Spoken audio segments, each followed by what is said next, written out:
Hey everyone, how's it going? So what are we doing now? We're getting ready to fire up the Impala.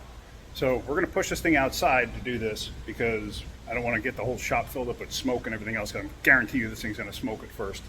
But yeah, so we're going to push it out. So here she is all ready to go. It's full of coolant. It's full of oil. I already primed it when I first put it together. So everything should be good to go. And I had cranked it over with the distributor disconnected to get fuel up into the carburetor. But like I said, I already primed the oil system, so I'm not too worried about that. But we're going to push it outside now, and hopefully I got everything set where it needs to be. Once I get it broken in, the cam, then we can go ahead and do our fine adjustments. To break the cam in, I'm not going to show you the whole thing. You have to have it running about 20 minutes at like 2,000 RPM, varying the RPMs, like 2,000, 2,200, 2,300, 2,000. You've got to constantly keep doing that like every couple of minutes, like hold it steady. So on something like this, I don't have a tach here really, but I do have a timing light with the tach function. So I'm going to be using this to actually see the RPM. So let's get this outside and hopefully it'll fire right up. All right, here we go. Let's see if this thing will start and run.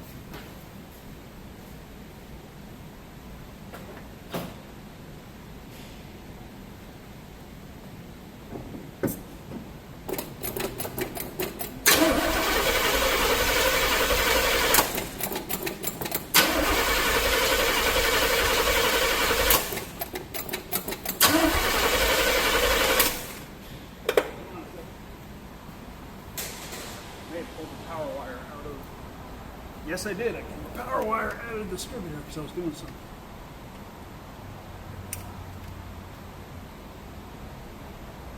Okay, now it should fire.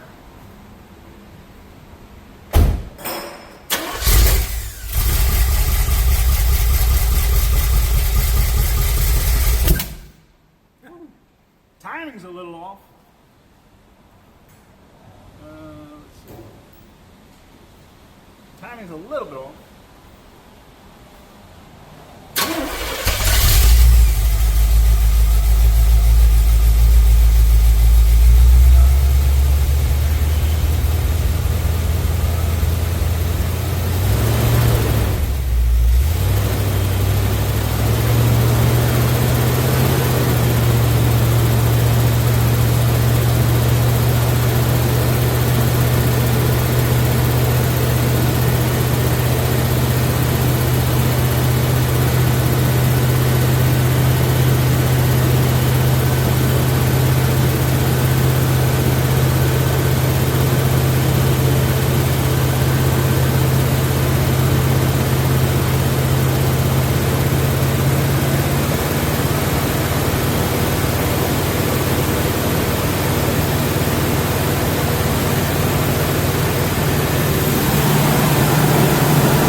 We got it at 2270.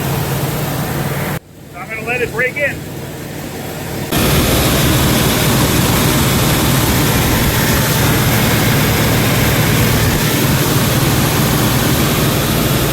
All right, cam's broken in.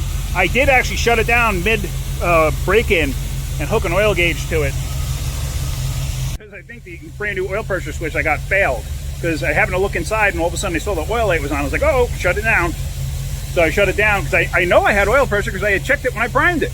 So, but I think the switch might have failed and it's brand new. So, but I put a gauge on it. It sounds pretty good, don't it?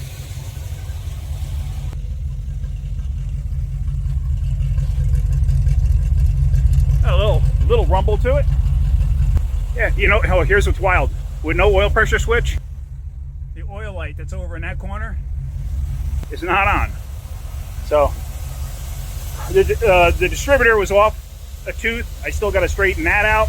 So I got a couple things I got to do to make this thing right. So I'm gonna let it cool down so then this way I can put the distributor in the right way and see if I can't get a new oil pressure switch and go from there.